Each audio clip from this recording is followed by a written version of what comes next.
It's the My Michelle Live podcast. My Michelle Live, Sci Tech Talk, taking the God story to a geeky place. Here's Michelle. Thank you, big voice guy. That's kind of funny. Taking the God story to a geeky place. Yeah, I guess we kind of are.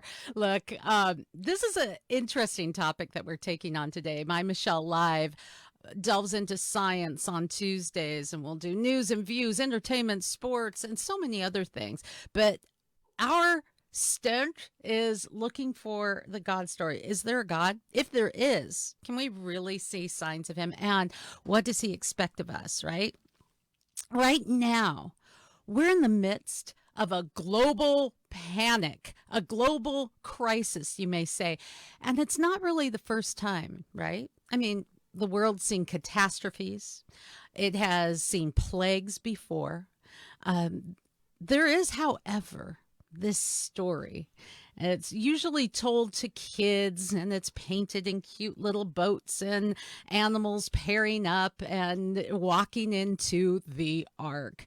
It's interesting. It's always been a little interesting to me that what could be considered the most devastating global catastrophe is something that we put in cute little banners and posters in kids' rooms.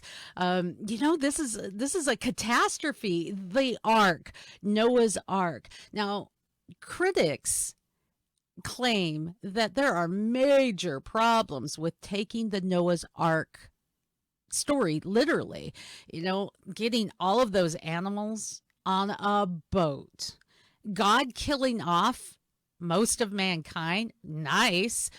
And even deeper, we're going to talk about this story. If the Bible doesn't even get it right, what else can you not trust? I mean, what can you trust the Bible on?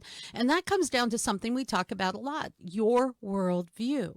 Your worldview matters, but if your worldview is built on something that's just not right, well, you might want to examine your worldview, right? There is a new story as well that leads credence to the critics that the Bible borrowed this idea of an ark from a Greek legend. We're going to talk about that. We're going to talk about what some of the problems with the ark are. And we're going to ask the hard questions. If you're a believer, if you've got faith, then don't be afraid to have that faith challenge, because if God's God, he can take the heat. And I'm going to say that my guest, Bode Hodge, probably agrees with me. God can take the heat, Bode, right? Yeah, he sure can. That's not a problem for an all-powerful God. I don't think God has lost an argument yet. Well, we're gonna give him what we would hope a run for his money. I don't think God will all be altered, but for those of you who have been considering, is there a God? This Noah story is it's an issue. Now, Bode Hodge joins us today, and let me just give you a little background into our friend here. He is an author. He's a speaker. He's on staff at Answers in Genesis, intimately involved in the Creation Museum, where they even have an Ark encounter. So who better to take this issue on with? He's the author of some pretty spectacular books. In fact, one comes to mind, Bode, Attacks on Biblical Truth. You're not a stranger to taking on some of the hard questions. So I'm delighted that you could be here today. It's great to be back on with you. Kind of exciting. Actually, I love the topic that you've got today. So pretty excited. All right. Well, this is one of the biggest laugh at the Bible stories and, scoff at the Bible stories that's out there. Noah's Ark. And now, there's been talk and there's been writings about Noah's Ark actually just being borrowed, like everything else seems to come from Greek something, from the Greek word, from the Greek tradition. And now, even the Bible is borrowing from Greek. Come on. If people would actually do their research for 30 minutes, they'd be able to realize that that's not the case. I oftentimes hear that, the Bible borrows from the Greeks or the ancient Near East or the Egyptians. But really what it is is these guys have accounts of the flood. These guys have accounts of a Noah figure, and we expect to find out that's actually a good confirmation of Scripture. The difference is the Bible records the true account by the power of the Holy Spirit through Moses. Now, what happened? How is it that the Greeks have an account, or the Babylonians have an account, or the Chinese? You realize people all over the world actually have these accounts. Well, it's because the actual event did happen. And as it passed down through all these different generations, all these different cultures, well, of course they're going to have a flood legend. The difference is they're not going to get it right. They're going to substitute different names or mountains or places where they live. They're going to mess up the account. They're not going to get the shape of the ark quite right.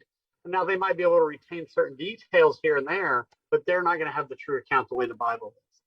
All right. Bode, I think that is a fascinating idea, because if the Bible is true, what you're saying makes perfect sense. But what proof do we have of that? Now, I would add to the argument, well, the Greeks aren't the only society with an account of a catastrophe involving world flooding and the salvation of mankind through a unique means. Yeah, that's exactly right. In fact, for years, I would say that there was somewhere in the neighborhood of at least 300 flood legends around the world in different cultures. Now, I've been working with an expert, Nicola Gori. Nicola Gori has been trying to document every single flood legend in the world. And he has published his first volume. It's called Echoes of Ararat. So I'm going to kind of show you this book, Echoes of Ararat. Now, this first volume just looks at North and South America, and there are over 300 flood legends just in North and South America. So that's not even getting to Europe or Africa or Asia or all these other places where we already know that there's quite a few in those places as well.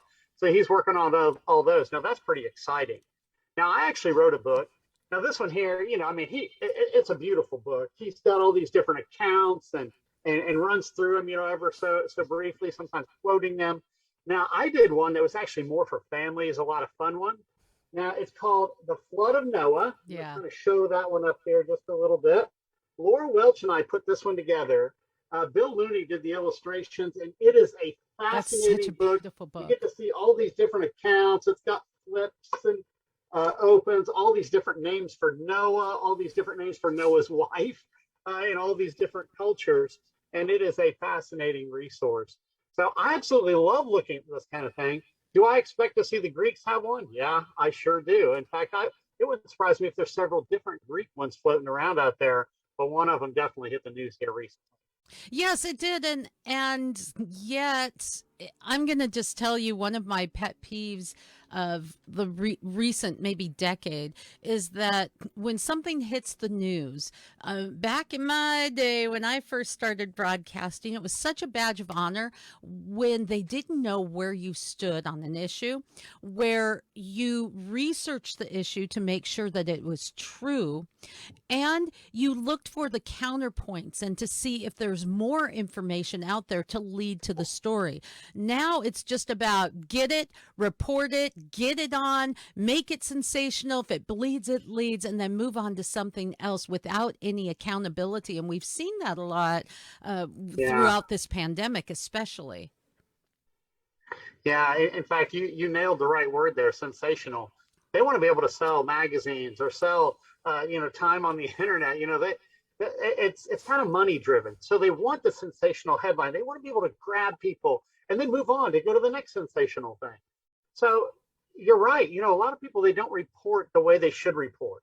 And one of the things that I like to do, and I know a lot of different researchers here at Answers in Genesis, we want to go back. Let's go back and look at these original accounts. Let's analyze a little bit further. Let's go into the details about it, and let's look at it a little bit better. And let's have an honest assessment of what we've got here, whether it's a flood legend, whether it's an account of the Tower of Babel, or whatever it might be. Let's document it and let's try to do it right. Yes. Well, let's take on, for the sake of argument, I am absolutely going to ask these questions because, I want to know. And again, this is important beyond just a story in the Bible. This goes down to worldview. If the Bible can't be trusted on Noah's Ark, then what else can't it be trusted on? Maybe it has some nice little anecdotes and it can make us feel good or have some really good ideas, but so do a lot of other things. But if it is indeed true, defying even what modern critics would say, then like all the other truths that seem to come exploding out of the Bible in science, you've got to go, wait, there's something going on here. There's something deeper. So taking on some of the criticism of the story, number two, in importance, Bode, I think it's really important in this age that we learn to question. We have surrendered our ability to question and said, well, we're just going to trust that guy's going to tell us the truth. You know, if God says, come, let us reason together, test me, try me, prove me. If God's not afraid of question, then by golly, there better not be a man standing today that says, nope, just take my word for it. This is it. And we shouldn't be afraid to question. So question number one, Mr. Bode Hodge, the ark was built, and the Bible accounts that there was no rain. It was like, whoa, what's this stuff falling from the sky? That seems a little bit unlikely. Now, we do know that the Bible says that there was a cloud covering over the earth, and so there may have been differing conditions over the earth. From what we know in science, can you shore up that idea that there was a cloud covering, that somehow they broke and there was rain for the first time? Well, you know, I know different creationists actually debate over that particular subject. Was there rain before the flood? Was there not? There's actually a lot of Christians on both sides of that. Interesting. I think there's a lot of confusion over it, because in Genesis chapter 2, when it's looking back on the account of creation and it's talking about that original perfect creation, there was no rain at that point. There was no one to work the field. The waters came up out of the ground and was watering it, little springs, things like that. Now, the problem is some people take that and they presume that moved forward, just because we don't see any examples of the Bible talking about rain until the time of the flood. Although we have to be very careful of that, because remember, there was no man to work the ground either. And yet we know that God created Adam, and he made Eve, and so then they move forward. They're able to work that ground now. So there were some changes going on from Genesis chapter 2. We have the fall in Genesis chapter 3 where God cursed the ground. So things changed. So there might have actually been rain before the flood, but definitely not rain like what we saw right here at the flood. This was it was a different word that they actually used for the deluge. I mean, this is something massive. It's not used elsewhere in the Old Testament. Okay. Let me just say, I live in Seattle, so understanding a dozen different words for rain, honey, you got me. I get it. You guys got it. I'm telling you. Oh my. But yeah, I mean, with the flood, this was some serious rain. The springs of the great deep burst forth. The windows of heaven were opened up. That could have been massive amounts of clouds. That could be figurative. People still debate over that one as well. But either way, it was raining like what we would say, cats and dogs. Yeah. And it did it for a long time. We have the 40 days and nights. That's really just the initial rain in the flood. That's when the ark raises up on those 40 days. And then the rain continues all the way up to the 150th day. That's when God first stops that rain. And we see that prevailing stage of the flood start to turn around and go the other direction. Okay. So, yeah, it was a massive event. We actually find an incredible amount of evidence for the flood. Out of all these different aspects and elements throughout the Bible, the flood is probably the one that we have arguably the most evidence for. And here's why I say that. Whoa. Let's hear it. Are you kidding me? Come on. This is one of the most disputed, one of the biggest stories that people say, Noah's Ark. Story done, Bible not true, move on next. And you're telling me the ark story and has more evidence than pretty much anything else. Yeah, here's why I'm going to say that. Bring it. The rock layers that contain fossils, the vast majority of those are from the flood of Noah's day. And we're in a culture where people don't realize that. So they're looking at all this, they're walking around on this evidence, they're digging in it. The coal that we dig out of the ground, this is from the flood of Noah's day. These rock layers from Cambrian, literally all the way up to things like the Eocene and the Miocene, these were laid down in the flood of Noah's day. Noah's floating around up above it when these rock layers are being laid down. So we find these all over the world. Some of them are miles deep. It's all over the place. And that is evidence of the flood of Noah's day. That's what we expect to find in a worldwide global flood over the course of about a year. We expect to find billions of dead things buried in rock layers laid down by water all over the earth. So, boom, there it is. It's right there. We're walking around on it. And yet we have attributed that to some kind of global devastation. We don't know what. Could it be, part of the ice age? Could it have been part of meteors hitting the earth? What happened to the dinosaurs? Right. That's another interesting question. Could a global flood have wiped out the dinosaurs, and why didn't the dinosaurs make it through Noah's ark? He was like, yeah, no dinosaurs. I mean, was that like speciesism? We don't take your kind here. Well, here's the thing. All the land-dwelling, air-breathing animals died by the 150th day of the flood. So, I mean, they were all dead. All the dinosaurs that were running around at that point, they're dead. They're laid down in rock layers. We named those three rock layers Cretaceous, Triassic, and Jurassic rock. So that's where those are pretty much buried at. Now, were dinosaurs on board Noah's Ark? Yes, they were. Now, I know as soon as I say that, we probably have listeners out there going, okay, dinosaurs, Noah, living at the same time. Let's back up for just a moment. Dinosaurs are land animals. They were made on the sixth day of creation. Not a problem for an all-powerful God. Okay. Man was made on the sixth day, so they lived at the same time. That's a new idea to a lot of people because most people, like me, went through a state school system. We've been to the secular museums. We watched these secular videos that are all over the internet or that we were shown in schools that told us that dinosaurs died out millions of years ago. So those are actually competing worldviews. They're two different worldviews. I want people to realize we're looking at the same evidence. We're looking at the same rock layers.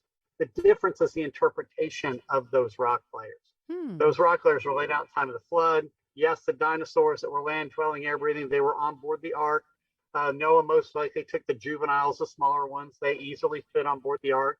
If you do the calculations, they came off the ark and they've died out for the same reasons that everything else is dying out. I have and a question as well. Now, there have been, beyond creationists, there have been secular scientists that have said that the atmosphere of the Earth has changed in its development. And thus there is evidence of what's called giganticism. I'd like your thoughts on that, because giganticism is this idea that things were bigger back then for some reason. There you go, just like Bode. Let's just reference the Bible. If man lived to be 900 years old, then animals lived to be hundreds and hundreds of years old. And interestingly enough, when you're looking at certain species, they never stop growing through their development. So that gives an interesting look into not only dinosaurs, but an understanding of maybe them being interactive with man. That's the first question. And the second part is, yeah, but we know that man and dinosaurs didn't coexist. Okay, well, let's go to that first one. When it comes to gigantism, okay, we have all sorts of examples of different creatures that live pretty good size. In fact, the largest creature that ever lived currently lives today, and that's the blue whale. It's a massive creature. But we do see some pretty big. We see big dragonflies. We see large mammals. Some are almost the size of like a Volkswagen Beetle. Some of these just different mammals that you would not expect to be that big. Dinosaurs are a great example of that. And you know what? Things going back closer to a perfect world, we expect things to work a little bit better. Their genetics were probably better. They could have had perhaps more variability before the flood.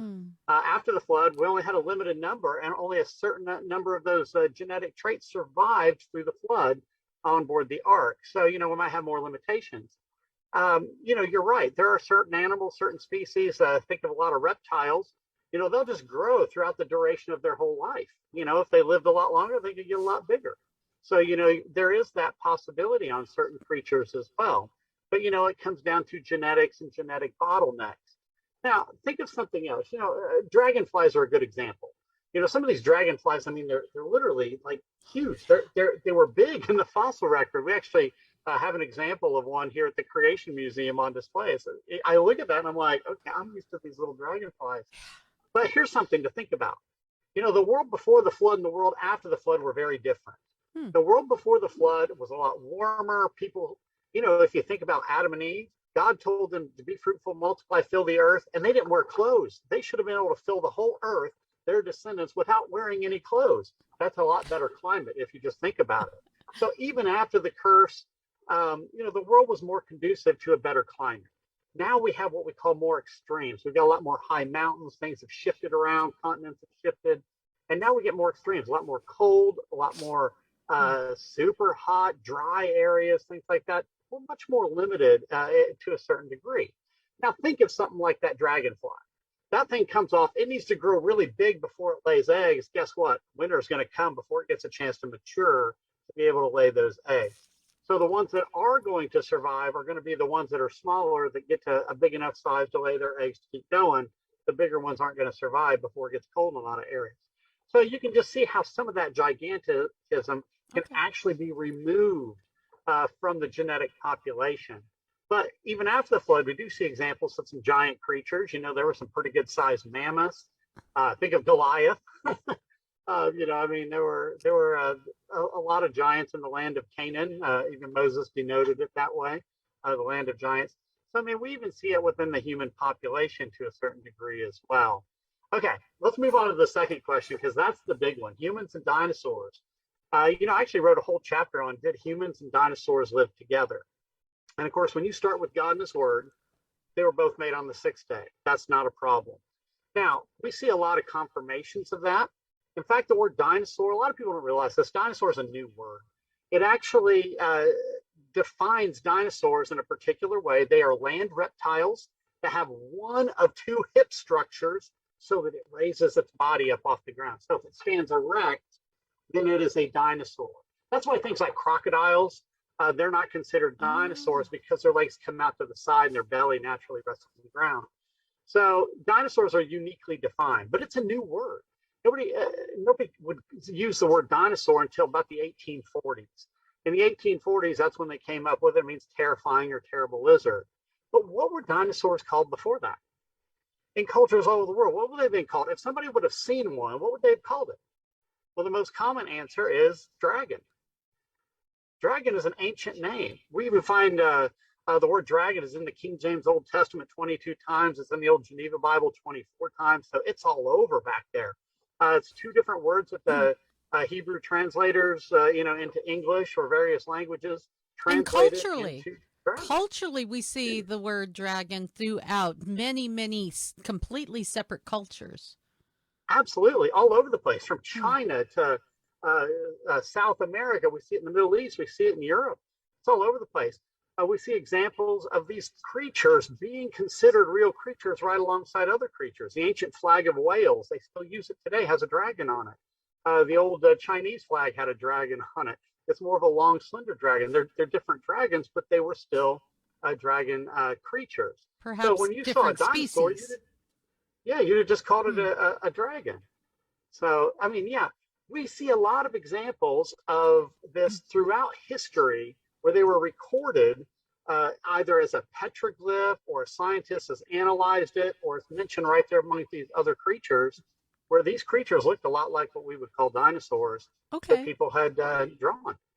Okay, and I have come across in my years some really stunning hard, you can put your hand on it, evidence. And I remember, I think it was around 2005 when Mary Schweitzer of North Carolina State University found collagen fibers in a fossilized leg bone. And I want to say it was from a T-Rex. So I seem to remember it was by accident that they had a T-Rex bone. Yeah, the monster. And they couldn't get it out of the site, so they had to break it. And in breaking it, they saw, this is soft tissue.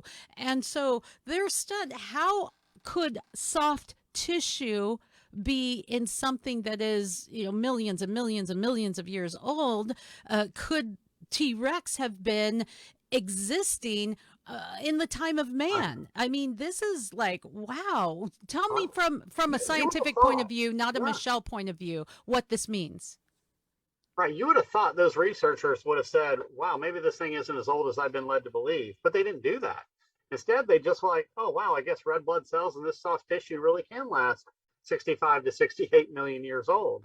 But, a lot of people now have cracked open dinosaur bones. I know some creationists that cracked open a triceratops horn, and they found soft tissue in there as well. They even found crystalline material inside of a vein. I mean, it's just incredible. Thinking about that from a biblical viewpoint, it makes sense of this. If these things were buried a matter of thousands of years ago in the flood, and with the conditions the way they were, it can preserve some of that sort of stuff. And we can still have it to this day, but lasting 65 million years. I mean, that's just, it's almost incomprehensible to think that something like that can last. One of the things that Mary Schweitzer described, was, they could actually smell it. It gave off a smell, which indicated that it was. That's not something I want to smell. I'll take her word for it. It gives off an odor. So, it goes to show, something was going on there a little bit more than what they thought. All right, whatever your worldview is, if you are really going to take that idea on scientifically, it is best served that you really open up and say, okay, what could it be? I mean, even if you're going to be a real honest creationist, you have to look at the evidence and say, well, could this be, does the Bible really line up? When you do that, as you mentioned, God hasn't lost an argument yet. God has not lost an argument yet. You can't be afraid of that, because you want to know that what you stand on is a solid, firm foundation. One other issue before I ask you another hard question where the ark's concerned, Bode, is have we not found fossils of or imprints of dinosaurs and humans next to each other? Is that a myth, or is that a truth? I'm actually studying that right now because I'm working on a book where I'm dealing with a lot of those subjects. So it's almost like you're preempting me. But there's been over 20 different trackways where people have claimed that there is some sort of a human or a dinosaur footprint there in the same layer. Now, as we look at that, most of those examples, I don't give a lot of credence to. I want people to understand that right up front. There are a few that are kind of disputed, but there are some that's definitely not. One of the things that we've seen, there was a famous trackway down in Texas, down at the Flexi River. I've actually been down to the site. And, there's something that kind of looks like human footprints and some dinosaur footprints in there. Now, those human-looking footprints, okay, you kind of look at this in the mud. As it would erode into a three-toed footprint. So what you were seeing was this three-toed dinosaur stepping into the mud, pulling out, and keep going. And you're seeing the upper part of the leg there.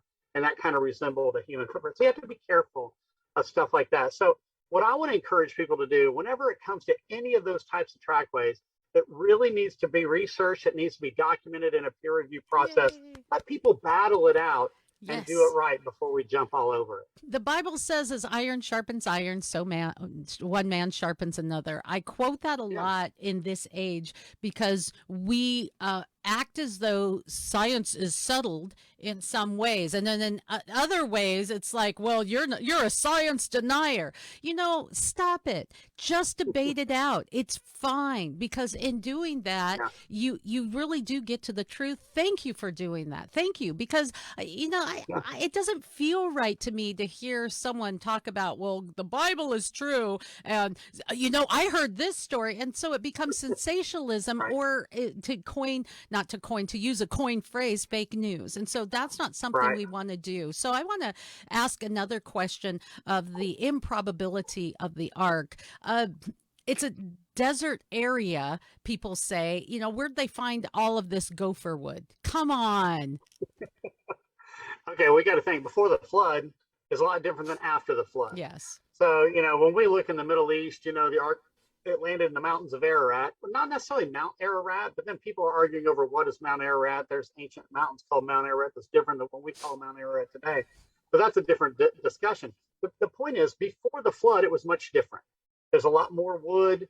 It's a lot more lush. Like I said, Adam and Eve originally should have been able to fill the whole earth without wearing any clothes. So it's probably a much better climate altogether. Now, gopher wood. What exactly is gopher wood? Well, I guess you go for wood, right? I mean, that's the joke we all throw out there, right? It's probably an old joke, but gopher wood. People debate it. Is it a particular type of a tree? Think of a walnut tree or an oak tree as a particular type of tree, or is it the way the wood was worked? We have pressed wood and plywood, things like that. A lot of researchers think gopher wood is a way that it was processed and put together.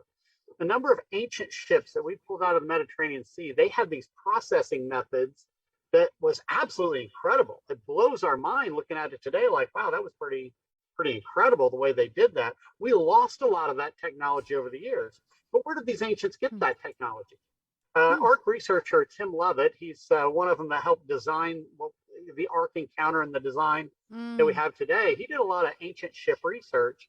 And one of the things he suggested was, well, Noah lived 350 years after the flood. Shem lived 600 years, 500 of those years after the flood. So they were alive for a long time to pass on incredible shipbuilding techniques. And so he's thinking they passed on some of those techniques to some of these early ancients.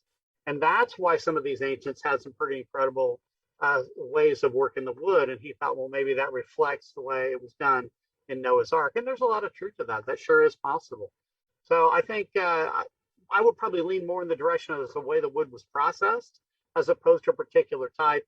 But I don't think there would have been a problem finding any of it. There was probably plenty of wood around. Well, we make this, it's a little bit embarrassing when we make these overreaching, well, it's a desert area, you're not going to find wood. To think that the world has not changed in, almost, 6,000 years Right. is a bit naive. But isn't it also a bit naive to think that you could fit every species of animal on the ark? I mean, the dimensions alone is one of the biggest critics of how all these animals fit on the ark. And I love asking you this question because it's like, yeah, I've heard it like a billion times. I've heard it so much. I know Ken Ham has heard it so much that's actually one of the chapters in our book, The Flood of Evidence. We actually did 40 chapters in this. And one of those chapters actually goes through how'd you fit those animals on board the ark? And first off, let me clarify a couple of misconceptions that people have. The way we define animals today are species, okay? Species, the way it's defined today is a modern mess up. There's actually a huge problem called the species problem out in science. For example, there's a whole bunch of dog species. We got wolf species, coyote species, dingoes. Okay, but all these dogs can also interbreed with each other, which means technically there's only one kind.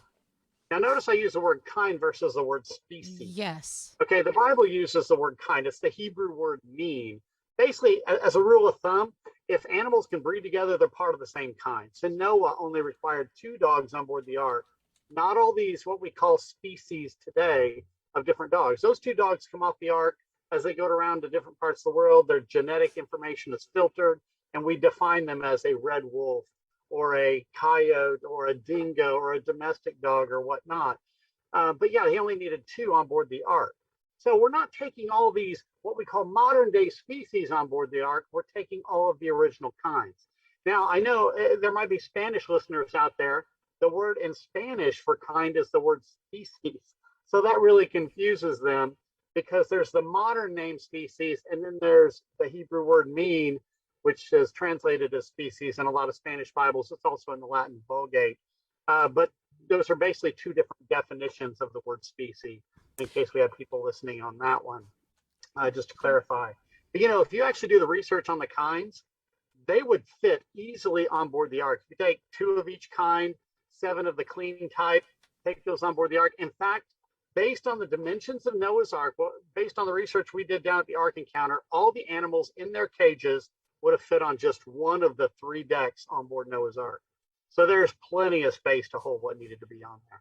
Okay, so let's reiterate that. When we're looking at kinds, recently there was a study and articles written on the species within, talking about regressive DNA within kinds that show that one type of dog has all of the makeup of all the other kinds, and then environment, microevolution, changes within time develop, and so we have coyotes, we have chihuahuas, which some don't even consider dogs, but we won't go into that. They look like rats. I'm sorry, Chihuahua owners, they can be precious, I get it. Actually, I like chihuahuas. Yeah, perch pooches.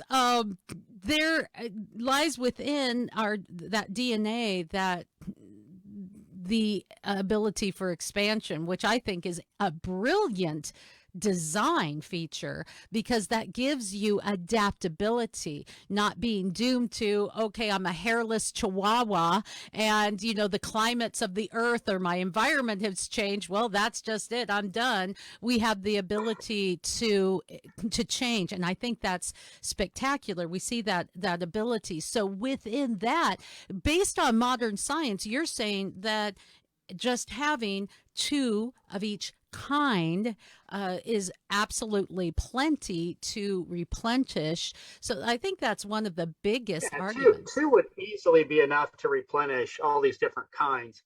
On the earth afterwards. There's considerable variability within those genetics. There's also, the ways you can turn on and off certain genes and things, and that triggers certain things. Some are dominant, some are recessive. So there's a lot of things going on in there to give a lot of variability. It's a fascinating subject, actually, when you think about it, because yes, God designed these original creatures to be able to survive in the world. He knew there was going to be a flood. He knew they'd have to survive it and come around. So that's not a problem for an all-powerful God to be able to recording in progress in such a way. Now, also keep in mind, though, too, that God is the one who designed the original environment. And even after the flood, through the flood, God is still involved in designing those environments. So, there's a lot of aspects that sometimes people want to leave God out of that, but no, God has been intimately involved on both sides of that equation. So that's pretty fascinating when you think about it. I like it. So we're going to go into part 2 of our interview with Bode Hodge as we talk about the likability or the of Noah's Ark to kids, but the incompatibility with science. We're seeing that it's not so. If you missed part 1, we talked about likes. We just got through talking about the likes of kinds of animals. That within animals, there's the ability for dogs to mutate or to become into wolves or sheep dogs. And so having those kinds, it's very easy to see how, from that point of view, how all of the animals could fit on the ark. We've talked about changes in the environment and even signs throughout many hundreds of accounts in other cultures of the ark. And as we're talking about the ark, even the availability of wood, well, changes that have been even documented through science and the earth kind of account for what could be desert today may have been flood flourishing once. We know that we see that account biblically with Israel. I'm going to ask you what you have found in your years of study and your experience with the ark. What are some of the most powerful criticisms, the ones that you went, whoa, that's interesting. Let's dig into that. Years ago, I would say the number one argument people wanted to bring against the ark was trying to fit all those animals on board the ark. And I know we've talked about that a little bit, but let me go back historically. Okay. Because, researchers have studied this subject for a long time. Now, with the ark encounter, of course, we dove into it in a detail that I think very few have ever really done. But you go back in the past, there was a researcher named John Woodmarappy. He wrote a very technical book. And in that book, he used the smaller ark and the maximum number of animals to see if they would fit on board the ark. Now, the Bible gives dimensions for the ark, 300 by 50 by 30, but it's in cubits. And a lot of people have no idea what is a cubit. Well, a cubit is about elbow to fingertip. Now, in the Bible, there was actually 2 cubits. There was a shorter, a common cubit, and there was the older or the royal cubit, which was a cubit plus a handbreadth, had a little bit extra. So you had a long and a short cubit, basically. And different cultures had slightly variations on their cubits because, well, the king that was in charge, usually their cubit was the official cubit, at least during their reign. So you get these variations. Well, what John Woodmarappy did, he used the shorter cubit. So that way Noah's Ark is the shorter ark. Okay, so it's a smaller ark. And then he wanted to put the maximum number of animals on board the ark. So what he did, instead of doing a family level, think order, family, genus, and species, right? Most of the kinds equate closer to a family level. There are exceptions. The elephant kind goes up to an order. There's others that go down to a genus. What he decided to do was, well, let's just take them all at a genus level. So we're going to bring a massive number of animals on board the ark.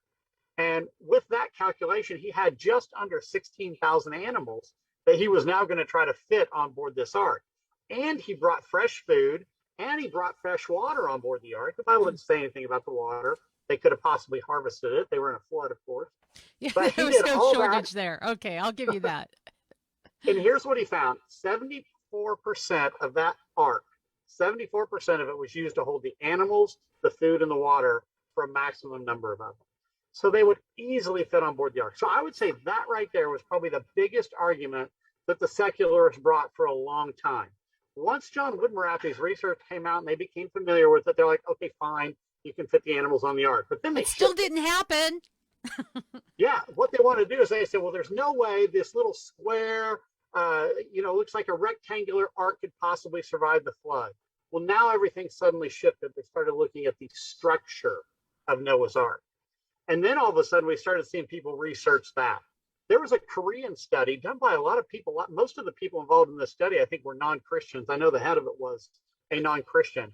And they looked at the length, width, and height, the dimensions of Noah's Ark. And they said, is this stable? Is this a good structure? Is it bad? And they found that it was right in between. Okay, think of a triangle here, right in between strength, stability, and comfort. The ark sat right in the middle. It was incredible. And it makes sense why all these ocean-going vessels, throughout history and even modern times, use the same ratio of Noah's Ark, something very similar to it in their ocean-going vessels. So that right there solved part of it. But then they said, but if the ark is rectangular, those sharp corners right there, boy, the water's going to hit it. It's going to start leaking right at those corners. And so then researchers like Tim Levitt stepped in and said, well, you're right. Noah's Ark, it was a ship. It probably didn't just look like a rectangle, right? So he started rounding those corners. And the question is, how much do you round it? And look at some of the other features, the window, a bow fin, things like that a lot of ancient ships had. And that's where he came up with what we call the Levitt design. That's what the Ark Encounter looks like. It's based on the Levitt design. You can see it rounded, and be able to naturally take the wind and the waves, which certain ancient ships were able to do. So we've pretty much answered most of those questions people have about Noah's Ark, and I'm still struggling to find some that are really tough about it, at least at this stage. Well, I think that there's a host of other fascinating questions that arise from that. When you think of the intricate design, I mean, we look at it through modern science. We have thousands of years of learning. We have the wealth of all human knowledge in our hands. And so we could say, well, this design, this, that.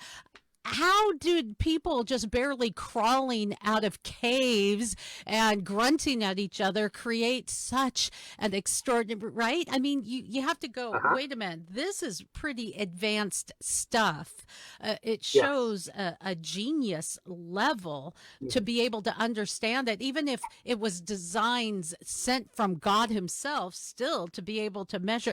I took woodworking in school, Bode, and if it weren't for the guys in my class who kind of helped me a lot, I would not have passed it. I'm not stupid, I mean, some who may be watching may say, well, but I'm just saying, I couldn't even build, a little box, let alone an ark. So it takes a level of understanding.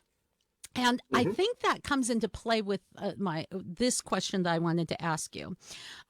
The idea of Adam and Eve, one man, one woman. We look at that today as like, you have kissing cousins and people are going, ew, come on, you're going to have mutant children. There's a problem there. But those two ideas kind of marry well in the biblical worldview, because if you were talking about a fallen world where everything came out from God's creation as, wow, this is good. I did good, is basically what God's saying. Yep, I did good. You're looking at mankind who were, and animals, in a perfect state, probably brilliant, healthy, maybe larger or more robust. We know as we've gotten healthier, mankind has gotten stronger, lived longer than 50, 100 years ago. So that, I think, comes into play in the Ark story as well, when people say, well, you can't have offspring breeding offspring.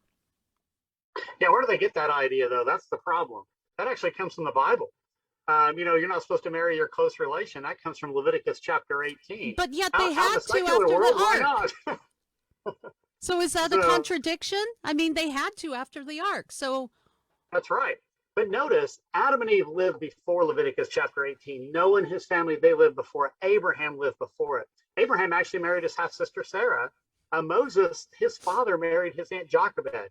You see, prior to Leviticus chapter 18, which was given by Moses after the Israelites came out of Egypt, that's when they said no more close intermarriage. But if we look at this from a big picture, Adam and Eve, they had perfect genetic strands. They should have been able to have children, and those children should have been able to have children with each other without very many genetic mistakes, okay? As sin and the curse, the more we have that, every time we have a generation, we make more mistakes.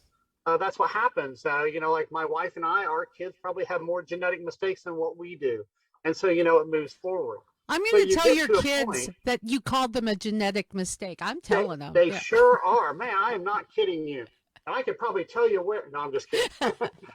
Actually, my kids are better looking than me, so I don't know what's going on. But it really is neat when you think about this, because originally brothers and sisters can marry and they wouldn't have to worry about that. Now, if I were to go marry my sister, and I've got some great sisters, but that's just not going to happen in today's culture. I would probably have a lot of the same mistakes that my sister would. So if we have genetic defects, we can both send the same genetic defects to our children, and then it shows. Because a lot of times you get one set from your mom, one set from your dad, and if you have a bad one, a lot of times that one that's bad is masked by the good gene. So there's good reasons for that, but it wasn't until the time of Moses God said no more close intermarriage. But that's a biblical principle. If we just all evolved from animals, well, animals, they mate with their brothers and sisters all the time. So, when the secular world says, oh, you shouldn't do that, well, they're borrowing from the Bible, and they may not realize that. But, you said something there earlier, and this was a big point. We've been conditioned to think people back in the past were not very smart. They were cavemen, they were brutes that weren't very smart, because we've been taught that we evolved from animals and we weren't that smart a long time ago. But if you think about Adam or Jared or Methuselah or Noah, these guys are living like 900 years old, okay? Now imagine if Isaac Newton or Thomas Edison lived 900 years. What kind of things could they have come up with? I mean, that just blows your mind. It's possible that culture leading up to the flood was very, very advanced, and we may not realize how advanced they really were. You know, when God said, hey, Noah, I want you to build this ark and make it out of wood, I wonder if Noah's response was, wood? Who does that anymore? You know, I mean, it could have been something like that. We have this, we've been trained to believe people in the past were very primitive and not that smart. And that is unscientific. We need to be willing to ask what if, even if you are set in your faith, and I know this is going to sound controversial to some, but we don't question God. I'm not telling you to question what the Bible, you know, I mean, I am actually telling you to question what the Bible says, you know, say, well, wait a minute, because a lot of sometimes what we come to believe is because man says, well, this is what God says. All right, I want to check it themselves. Look, in the Bible, there were these people called the Bereans. And, you know, apostles are going up there saying, hey, Jesus is risen, Jesus is Lord, Jesus rocks, right? And they're going, okay, that's cool and everything. Thank you very much. But we're going to just go back and we're going to look at the Bible and we're going to see if what you're saying really lines up. We have lost it. And they were commended for that. They were like, that's how you do it. The Bible didn't say, okay, everyone, you're beheaded, you're out, you know, how dare you question? That sounds like another worldview, but we won't get into it right now. That was commendable. I think that we have lost that today to say, all right, this is a hard one. This is hard. And there's been a time in human history where Darwinism took off, this idea of science being, you know, an authority, great, but there wasn't as many answers. Now the answers are just flourishing, and we see that the answers in Genesis lie really closely with the answers that we're seeing in science. Just never be afraid to question it. Right. Don't be afraid to question it, but don't be afraid to look up the answer too. I've seen some people ask the question and they don't want to hear the answer. No, you need to be willing to get to that answer. Go back, check the scripture, see what it says. I love looking at the science to see these incredible confirmations of it. You know, just thinking of the ark. You know, there was a bow fin that we've got on our ark. It's that big, it looks like a big sail-like thing on one side of the ark, right?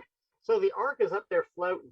Now, there's a good reason for that. We've done scientific experiments on that. Tim Levitt would put this thing out there, and with the wind and the waves, it would keep the ark righted, pointed into the wind and the waves, even though it's getting pushed along because it's got that fin on there like that pulling it along. And what's fascinating about that is you don't want the ark to turn with the waves going like this, because you can go, you don't want that to happen. So having that on there, that was an incredible confirmation of that type of a design. Now, is that design absolute? No, but we've got some good scientific reasons for why that bow fin was on there and why Noah likely had that to help survive the flood. It really is cool stuff. I love seeing those confirmations when we look at the science. It's pretty exciting, actually. You can go to the Ark Encounter and experience a lot of what we've talked about. And I actually think that you should. This might be a really good year with everything else kind of closing down and closing up and denying people, and you're kind of aren't welcome here. It might be a nice time to go and visit with your family. A lot more families, by the way, are homeschooling. Answers in Genesis have innumerable resources for homeschooling families. I think if we were to be honest, every parent that cares is a homeschooler, no matter where your children go to school, whether it's at the kitchen table or it's in a public school room. You have to supplement if your kids are going to walk away with any knowledge at all, other than, I know critical race theory at sometimes. I mean, I know I'm being flip because there's great teachers out there that are teaching great things and are really and they need the prayer. They need the prayer. if you think about that. Yeah. Yeah. So remember to go to Answers in Genesis. All of those links will be at MyMichelleLive.com, MyMichelleLive.com. There are so many other questions. How did they navigate? And I'm thinking, where do you navigate? The whole world's flooded. You just float around and you hope that the faith that you had in God is really going to see you through, much like our lives. I mean, we build our lives based on a worldview. When we allow that worldview to be shaken, we go, okay, what is really true? And you hunker down and look for real truth. And if you are like me, you find truth in the Bible, and that's your comfort. That's your anchor.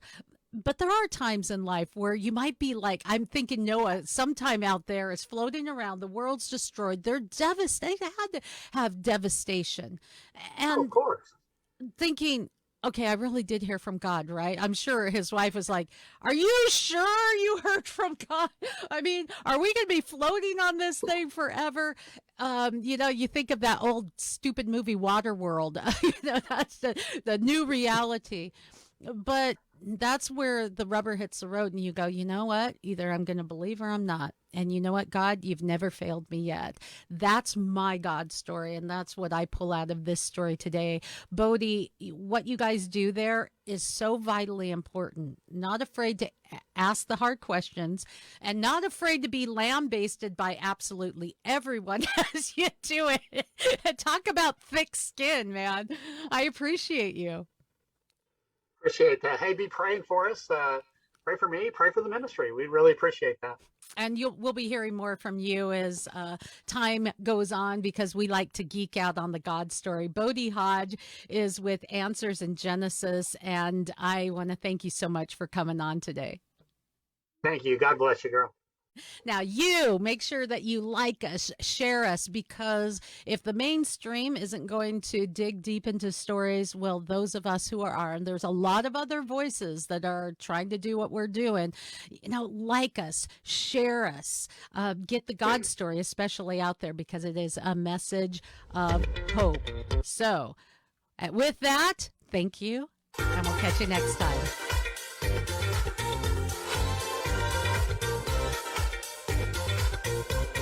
More SciTech Talk at MyMichelleLive.com.